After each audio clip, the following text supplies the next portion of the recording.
Marriage हुई तो बाद मेरे हस्बैंड स्पेन चले गए वापस 1.5 महीना रह के ਮੈਨੂੰ ਸਾਰਿਆਂ ਨੇ ਬਲੌਕ ਕਰ ਦਿੱਤਾ। ਕੋਈ ਕੰਟੈਕਟ ਨਹੀਂ ਹੋਇਆ, ਕੋਈ ਕੁਝ ਨਹੀਂ ਹੋਇਆ। ਐਫ.ਆਈ.ਆਰ ਹੋਣ ਤੋਂ ਬਾਅਦ ਹਜੇ ਤੱਕ ਉਹਨਾਂ ਦਾ ਇਹੀ ਜਵਾਬ ਆ ਕਿ ਅਸੀਂ ਇੰਡੀਆ ਆਉਣਾ ਨਹੀਂ ਹੈਗਾ। ਐਫ.ਆਈ.ਆਰ ਹੋਈ ਆ, ਉਹਨਾਂ ਤੇ ਨੋਟਿਸ ਜਾਰੀ ਆ, ਵਾਰੰਟ ਜਾਰੀ ਆ। ਮੇਰੀ ਮੈਰਿਜ ਨੂੰ 4 ਸਾਲ ਹੋ ਚੁੱਕੇ ਆ, 3 ਸਾਲ ਹੋ ਗਏ ਆ ਮੇਰੀ ਕੰਪਲੇਂਟ ਫਾਈਲ ਕੀਤੀ ਨੂੰ। ਮੈਰਿਜ ਹੋਈ ਤੋਂ ਬਾਅਦ ਮੇਰੇ ਹਸਬੈਂਡ ਸਪੇਨ ਚਲੇ ਗਏ ਵਾਪਸ 1.5 ਮਹੀਨਾ ਰਹਿ ਕੇ। ਉਸ ਤੋਂ ਬਾਅਦ ਸਾਲ ਇੱਕ ਸਾਡੀ ਗੱਲ ਹੁੰਦੀ ਰਹੀ ਆ। ਫਿਰ ਮੇਰੇ ਮਦਰ ਇਨ ਲਾ ਆਏ ਆ ਵਾਪਸ। ਉਹ ਆਏ ਆ ਕੇ ਗੋਲਡ ਤੇ ਮੇਰਾ ਲੈ ਕੇ ਲੋਨ ਵਗੈਰਾ ਲੈ ਕੇ ਫਿਰ ਵਾਪਸ ਚਲੇ ਗਏ। ਉਸ ਤੋਂ ਬਾਅਦ ਉਹਨਾਂ ਨੇ 2020 ਦੇ ਵਿੱਚ ਮੈਨੂੰ ਸਾਰਿਆਂ ਨੇ ਬਲੌਕ ਕਰ ਦਿੱਤਾ। ਕੋਈ ਕੰਟੈਕਟ ਨਹੀਂ ਹੋਇਆ, ਕੋਈ ਕੁਝ ਨਹੀਂ ਹੋਇਆ। ਉਸ ਤੋਂ ਬਾਅਦ ਕੋਈ ਮੇਰੀ ਸੁਣਵਾਈ, ਮੈਂ 2021 ਦੇ ਵਿੱਚ ਆਪਣੀ ਦਰਖਾਸਤ ਦਿੱਤੀ। ਉਸ ਤੋਂ ਬਾਅਦ 2022 ਦੇ ਵਿੱਚ ਐਫ.ਆਈ.ਆਰ ਹੋਈ ਆ। ਐਫ.ਆਈ.ਆਰ ਹੋਣ ਤੋਂ ਬਾਅਦ ਹਜੇ ਤੱਕ ਉਹਨਾਂ ਦਾ ਇਹੀ ਜਵਾਬ ਆ ਕਿ ਅਸੀਂ ਇੰਡੀਆ ਆਉਣਾ ਨਹੀਂ ਹੈਗਾ ਤੇ ਜਿੰਨਾ ਟਾਈਮ ਅਸੀਂ ਆਵਾਂਗੇ ਨਹੀਂ ਤੂੰ ਕੀ ਕਰ ਲੂੰਗੀ ਸਾਨੂੰ। ਠੀਕ ਹੈ, ਉਹ ਅੱਜ ਮੀਟਿੰਗ ਸੀ, ਇੱਥੇ ਮੀਟਿੰਗ ਦੇ ਵਿੱਚ ਮੈਂ ਆਈ ਹਾਂ। ਮੈਂ ਆਪਣੀ ਐਪਲੀਕੇਸ਼ਨ ਇੱਥੇ ਦਿੱਤੀ ਹੋਈ ਆ। ਐਫ.ਆਈ.ਆਰ ਹੋਈ ਆ, ਉਹਨਾਂ ਤੇ ਨੋਟਿਸ ਜਾਰੀ ਆ, ਵਾਰੰਟ ਜਾਰੀ ਆ, ਪਰ ਉਹਨਾਂ ਦਾ ਜਵਾਬ ਇਹੀ ਆ ਕਿ ਅਸੀਂ ਵਾਪਸ ਨਹੀਂ ਆਉਣਾ। ਕਿਸ ਤਰ੍ਹਾਂ ਦੀ ਅੰਦਰ ਗੱਲਬਾਤ ਹੋਈ? ਕੋਈ ਪਾਲਿਸੀ ਬਣਾਉਣ ਦੀ ਵੀ ਗੱਲ ਕੀਤੀ ਉਹਨਾਂ ਨੇ ਅੰਦਰ, ਕੀ ਕਿਹਾ ਕਿ ਪਾਲਿਸੀ 'ਚ ਹੋਊਗਾ ਕਿ ਇਦਾਂ ਦਾ? ਉਹਨਾਂ ਨੇ ਪਾਲਿਸੀ ਦੇ ਵਿੱਚ ਇਹ ਕਿਹਾ ਕਿ ਲੌਂਗ ਟਰਮ ਤੇ ਸ਼ਾਰਟ ਟਰਮ ਦੋਨੇ ਤਰ੍ਹਾਂ ਦੀਆਂ ਪਾਲਿਸੀਜ਼ ਹੋਣਗੀਆਂ। ਮੈਰਿਜ ਇਸ਼ੂ ਦੇ ਵਿੱਚ ਵੀ ਉਹਨਾਂ ਨੇ ਸਖਤ ਕਾਨੂੰਨ ਦੇ ਬਾਰੇ ਉਹਨਾਂ ਨੇ ਦੱਸਿਆ ਹੈ ਕਿ ਜੋ ਵੀ ਬਾਅਦ ਵਿੱਚ ਮਗਰ ਪ੍ਰਾਪਰਟੀ ਬਚ ਜਾਂਦੀ ਹੈ ਉਹ ਪ੍ਰਾਪਰਟੀ ਜਾਂ ਤਾਂ ਕੁੜੀ ਦੇ ਨਾਮ ਤੇ ਟ੍ਰਾਂਸਫਰ ਕੀਤੀ ਜਾਵੇ ਜਾਂ ਫਿਰ ਜੇ ਉਹਨਾਂ ਦਾ ਕੋਈ ਬੱਚਾ ਹੈ ਉਹਨਾਂ ਦੇ ਉੱਤੇ ਟ੍ਰਾਂਸਫਰ ਕੀਤੀ ਜਾਵੇ। ਇਸ ਇਨ ਕੇਸ ਦੇ ਵਿੱਚ ਕਿ ਉਹ ਵਾਪਸ ਕੋਈ ਵੀ ਨਹੀਂ ਆਉਂਦੇ ਇੱਥੇ, ਕਿ ਪ੍ਰਾਪਰਟੀ ਜਿਹੜੀ ਆ ਉਹ ਟ੍ਰਾਂਸਫਰ ਕੀਤੀ ਜਾਵੇ। ਹੁਣ ਕਿੰਨੇ ਸਾਲ ਹੋ ਚੁੱਕੇ ਤੁਹਾਨੂੰ ਇਸ ਚੀਜ਼ ਨੂੰ ਲੈ ਕੇ ਕਰਦੇ ਹੋਏ? ਮੇਰੀ ਮੈਰਿਜ ਨੂੰ 4 ਸਾਲ ਹੋ ਚੁੱਕੇ ਆ, 3 ਸਾਲ ਹੋ ਗਏ ਆ ਮੇਰੀ ਕੰਪਲੇਂਟ ਫਾਈਲ ਕੀਤੀ ਨੂੰ ਤੇ ਉਸ ਹਜੇ ਤੱਕ ਕੋਈ ਮਤਲਬ ਕਿ ਐਫ.ਆਈ.ਆਰ ਹੋਈ ਆ ਪਰ ਉਹ ਅੱਗੇ ਰਿਸਪੌਂਡ ਹੀ ਨਹੀਂ ਕੋਈ ਵੀ ਕਰਦੇ। ਇਹਨਾਂ ਵੱਲੋਂ ਕੇਂਦਰ ਸ਼ਾਸਨ ਦਿੱਤਾ ਗਿਆ ਤੁਹਾਨੂੰ? ਇਹਨਾਂ ਵੱਲੋਂ ਮੈਨੂੰ ਇਹ ਕਿਹਾ ਗਿਆ ਕਿ ਆਪਣਾ ਇੱਥੇ ਐਪਲੀਕੇਸ਼ਨ ਦੇ ਕੇ ਜਾਓ, ਫਿਰ ਅਸੀਂ ਉੱਥੇ ਸੁਣਵਾਈ ਕਰਾਂਗੇ ਕਿ ਤੁਹਾਡੀ ਕੀ ਕਾਰਵਾਈ ਕਿੱਥੇ ਤੱਕ ਪਹੁੰਚੀ ਹੈ, ਕੀ ਹੋਇਆ ਹੈ, ਕੀ ਨਹੀਂ ਹੋਇਆ। ਬਾਹਰ ਮੈਡਮ ਉਹਨਾਂ ਨਾਲ ਤੁਸੀਂ ਬਾਰ-ਬਾਰ ਗੱਲ ਕਰਦੇ ਹੋਗੇ, ਉਹਨਾਂ ਦੇ ਪਰਿਵਾਰ ਇੱਥੇ ਵੀ ਰਹਿੰਦਾ ਹੋਊਗਾ, ਉਹਨਾਂ ਵੱਲੋਂ ਕੀ ਕਿਹਾ? ਨਹੀਂ, ਉਹਨਾਂ ਦੇ ਸਾਰੀ ਫੈਮਿਲੀ ਉੱਥੇ ਹੀ ਆ, ਸਪੇਨ ਦੇ ਵਿੱਚ ਹੀ ਆ। ਇੱਥੇ ਉਹਨਾਂ ਦਾ ਕੋਈ ਖਾਸ ਰਿਲੇਟਿਵ ਨਹੀਂ ਹੈਗੇ, ਦੂਰ ਦੇ ਰਿਲੇਟਿਵਸ ਹੀ ਆ। ਉਹਨਾਂ ਦੇ ਕੋਲ ਮੈਂ ਪਹਿਲਾਂ 1 ਸਾਲ ਜਾਂਦੀ ਰਹੀ ਹਾਂ।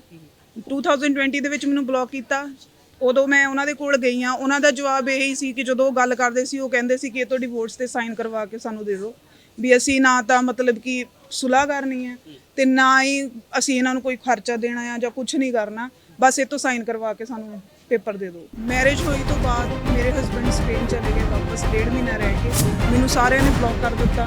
ਕੋਈ ਕੰਟੈਕਟ ਨਹੀਂ ਹੋਇਆ, ਕੋਈ ਕੁਝ ਨਹੀਂ ਹੋਇਆ। ਐਫ.ਆਈ.ਆਰ ਹੋਣ ਤੋਂ ਬਾਅਦ ਹਜੇ ਤੱਕ ਉਹਨਾਂ ਦਾ ਇਹੀ ਜਵਾਬ ਆ ਕਿ ਅਸੀਂ ਇੰਡੀਆ ਆਉਣਾ ਨਹੀਂ ਹੈਗਾ। ਐਫ.ਆਈ.ਆਰ ਹੋਈ ਆ, ਉਹਨਾਂ ਤੇ ਨੋਟਿਸ ਜਾਰੀ ਆ, ਵਾਰੰਟ ਜਾਰੀ ਆ। ਮੇਰੀ ਮੈਰਿਜ ਨੂੰ 4 ਸਾਲ ਹੋ ਚੁੱਕੇ ਆ, 3 ਸਾਲ ਹੋ ਗਏ ਆ ਮੇਰੀ ਕੰਪਲੇਂਟ ਫਾਈਲ ਕੀਤੀ ਨੂੰ। ਮੈਰਿਜ ਹੋਈ ਤੋਂ ਬਾਅਦ ਮੇਰੇ ਹਸਬੈਂਡ ਸਪੇਨ ਚਲੇ ਗਏ ਵਾਪਸ 1.5 ਮਹੀਨਾ ਰਹਿ ਕੇ। ਉਸ ਤੋਂ ਬਾਅਦ ਸਾਲ ਇੱਕ ਸਾਡੀ ਗੱਲ ਹੁੰਦੀ ਰਹੀ ਆ। ਫਿਰ ਮੇਰੇ ਮਦਰ ਇਨ ਲਾ ਆਏ ਆ ਵਾਪਸ। ਉਹ ਆਏ ਆ ਕੇ ਗੋਲਡ ਤੇ ਮੇਰਾ ਲੈ ਕੇ ਲੋਨ ਵਗੈਰਾ ਲੈ ਕੇ ਫਿਰ ਵਾਪਸ ਚਲੇ ਗਏ। ਉਸ ਤੋਂ ਬਾਅਦ ਉਹਨਾਂ ਨੇ 2020 ਦੇ ਵਿੱਚ ਮੈਨੂੰ ਸਾਰਿਆਂ ਨੇ ਬਲੌਕ ਕਰ ਦਿੱਤਾ। ਕੋਈ ਕੰਟੈਕਟ ਨਹੀਂ ਹੋਇਆ, ਕੋਈ ਕੁਝ ਨਹੀਂ ਹੋਇਆ। ਉਸ ਤੋਂ ਬਾਅਦ ਕੋਈ ਮੇਰੀ ਸੁਣਵਾਈ, ਮੈਂ 2021 ਦੇ ਵਿੱਚ ਆਪਣੀ ਦਰਖਾਸਤ ਦਿੱਤੀ। ਉਸ ਤੋਂ ਬਾਅਦ 2022 ਦੇ ਵਿੱਚ ਐਫ.ਆਈ.ਆਰ ਹੋਈ ਆ। ਐਫ.ਆਈ.ਆਰ ਹੋਣ ਤੋਂ ਬਾਅਦ ਹਜੇ ਤੱਕ ਉਹਨਾਂ ਦਾ ਇਹੀ ਜਵਾਬ ਆ ਕਿ ਅਸੀਂ ਇੰਡੀਆ ਆਉਣਾ ਨਹੀਂ ਹੈਗਾ ਤੇ ਜਿੰਨਾ ਟਾਈਮ ਅਸੀਂ ਆਵਾਂਗੇ ਨਹੀਂ ਤੂੰ ਕੀ ਕਰ ਲੂੰਗੀ ਸਾਨੂੰ। ਠੀਕ ਹੈ, ਉਹ ਅੱਜ ਮੀਟਿੰਗ ਸੀ, ਇੱਥੇ ਮੀਟਿੰਗ ਦੇ ਵਿੱਚ ਮੈਂ ਆਈ ਹਾਂ। ਮੈਂ ਆਪਣੀ ਐਪਲੀਕੇਸ਼ਨ ਇੱਥੇ ਦਿੱਤੀ ਹੋਈ ਆ। ਐਫ.ਆਈ.ਆਰ ਹੋਈ ਆ, ਉਹਨਾਂ ਤੇ ਨੋਟਿਸ ਜਾਰੀ ਆ, ਵਾਰੰਟ ਜਾਰੀ ਆ, ਪਰ ਉਹਨਾਂ ਦਾ ਜਵਾਬ ਇਹੀ ਆ ਕਿ ਅਸੀਂ ਵਾਪਸ ਨਹੀਂ ਆਉਣਾ। ਕਿਸ ਤਰ੍ਹਾਂ ਦੀ ਅੰਦਰ ਗੱਲਬਾਤ ਹੋਈ? ਕੋਈ ਪਾਲਿਸੀ ਬਣਾਉਣ ਦੀ ਵੀ ਗੱਲ ਕੀਤੀ ਉਹਨਾਂ ਨੇ ਅੰਦਰ, ਕੀ ਕਿਹਾ ਕਿ ਪਾਲਿਸੀ 'ਚ ਹੋਊਗਾ ਕਿ ਇਦਾਂ ਦਾ? ਉਹਨਾਂ ਨੇ ਪਾਲਿਸੀ ਦੇ ਵਿੱਚ ਇਹ ਕਿਹਾ ਕਿ ਲੌਂਗ ਟਰਮ ਤੇ ਸ਼ਾਰਟ ਟਰਮ ਦੋਨੇ ਤਰ੍ਹਾਂ ਦੀਆਂ ਪਾਲਿਸੀਜ਼ ਹੋਣਗੀਆਂ। ਮੈਰਿਜ ਇਸ਼ੂ ਦੇ ਵਿੱਚ ਵੀ ਉਹਨਾਂ ਨੇ ਸਖਤ ਕਾਨੂੰਨ ਦੇ ਬਾਰੇ ਉਹਨਾਂ ਨੇ ਦੱਸਿਆ ਹੈ ਕਿ ਜੋ ਵੀ ਬਾਅਦ ਵਿੱਚ ਮਗਰ ਪ੍ਰਾਪਰਟੀ ਬਚ ਜਾਂਦੀ ਹੈ ਉਹ ਪ੍ਰਾਪਰਟੀ ਜਾਂ ਤਾਂ ਕੁੜੀ ਦੇ ਨਾਮ ਤੇ ਟ੍ਰਾਂਸਫਰ ਕੀਤੀ ਜਾਵੇ ਜਾਂ ਫਿਰ ਜੇ ਉਹਨਾਂ ਦਾ ਕੋਈ ਬੱਚਾ ਹੈ ਉਹਨਾਂ ਦੇ ਉੱਤੇ ਟ੍ਰਾਂਸਫਰ ਕੀਤੀ ਜਾਵੇ। ਇਸ ਇਨ ਕੇਸ ਦੇ ਵਿੱਚ ਕਿ ਉਹ ਵਾਪਸ ਕੋਈ ਵੀ ਨਹੀਂ ਆਉਂਦੇ ਇੱਥੇ, ਕਿ ਪ੍ਰਾਪਰਟੀ ਜਿਹੜੀ ਆ ਉਹ ਟ੍ਰਾਂਸਫਰ ਕੀਤੀ ਜਾਵੇ। ਹੁਣ ਕਿੰਨੇ ਸਾਲ ਹੋ ਚੁੱਕੇ ਤੁਹਾਨੂੰ ਇਸ ਚੀਜ਼ ਨੂੰ ਲੈ ਕੇ ਕਰਦੇ ਹੋਏ? ਮੇਰੀ ਮੈਰਿਜ ਨੂੰ 4 ਸਾਲ ਹੋ ਚੁੱਕੇ ਆ, 3 ਸਾਲ ਹੋ ਗਏ ਆ ਮੇਰੀ ਕੰਪਲੇਂਟ ਫਾਈਲ ਕੀਤੀ ਨੂੰ ਤੇ ਉਸ ਹਜੇ ਤੱਕ ਕੋਈ ਮਤਲਬ ਕਿ ਐਫ.ਆਈ.ਆਰ ਹੋਈ ਆ ਪਰ ਉਹ ਅੱਗੇ ਰਿਸਪੌਂਡ ਹੀ ਨਹੀਂ ਕੋਈ ਵੀ ਕਰਦੇ। ਇਹਨਾਂ ਵੱਲੋਂ ਕੇਂਦਰ ਸ਼ਾਸਨ ਦਿੱਤਾ ਗਿਆ ਤੁਹਾਨੂੰ? ਇਹਨਾਂ ਵੱਲੋਂ ਮੈਨੂੰ ਇਹ ਕਿਹਾ ਗਿਆ ਕਿ ਆਪਣਾ ਇੱਥੇ ਐਪਲੀਕੇਸ਼ਨ ਦੇ ਕੇ ਜਾਓ, ਫਿਰ ਅਸੀਂ ਉੱਥੇ ਸੁਣਵਾਈ ਕਰਾਂਗੇ ਕਿ ਤੁਹਾਡੀ ਕੀ ਕਾਰਵਾਈ ਕਿੱਥੇ ਤੱਕ ਪਹੁੰਚੀ ਹੈ, ਕੀ ਹੋਇਆ ਹੈ, ਕੀ ਨਹੀਂ ਹੋਇਆ। ਬਾਹਰ ਮੈਡਮ ਉਹਨਾਂ ਨਾਲ ਤੁਸੀਂ ਬਾਰ-ਬਾਰ ਗੱਲ ਕਰਦੇ ਹੋਗੇ, ਉਹਨਾਂ ਦੇ ਪਰਿਵਾਰ ਇੱਥੇ ਵੀ ਰਹਿੰਦਾ ਹੋਊਗਾ, ਉਹਨਾਂ ਵੱਲੋਂ ਕੀ ਕਿਹਾ? ਨਹੀਂ, ਉਹਨਾਂ ਦੇ ਸਾਰੀ ਫੈਮਿਲੀ ਉੱਥੇ ਹੀ ਆ, ਸਪੇਨ ਦੇ ਵਿੱਚ ਹੀ ਆ। ਇੱਥੇ ਉਹਨਾਂ ਦਾ ਕੋਈ ਖਾਸ ਰਿਲੇਟਿਵ ਨਹੀਂ ਹੈਗੇ, ਦੂਰ ਦੇ ਰਿਲੇਟਿਵਸ ਹੀ ਆ। ਉਹਨਾਂ ਦੇ ਕੋਲ ਮੈਂ ਪਹਿਲਾਂ 1 ਸਾਲ ਜਾਂਦੀ ਰਹੀ ਹਾਂ।